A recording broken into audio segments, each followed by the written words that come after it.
When I look back on my 24 years as a preacher,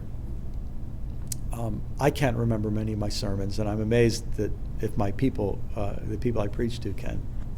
But I do think my sermons were very important, and here's what I think they did. I think they created a field.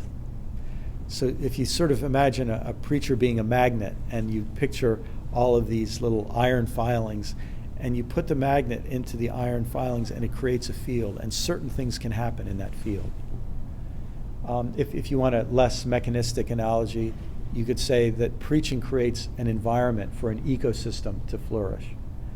And especially in a congregation with one primary preacher, which is most of our congregations, your spirit, your attitude, your presence does a lot to create an environment where certain things can happen and certain things can't happen. And to me, that spirit, that atmosphere, that ecosystem, that magnetic field is the most important thing, one of the most important things that our preaching does.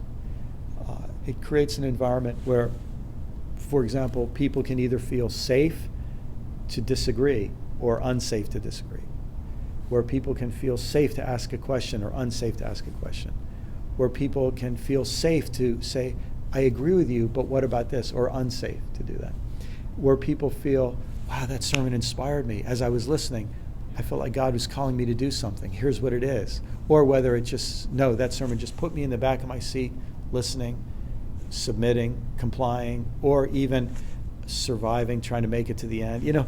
So what I would say is, this is what preaching really does. It helps create a field that affects every other dimension of church life.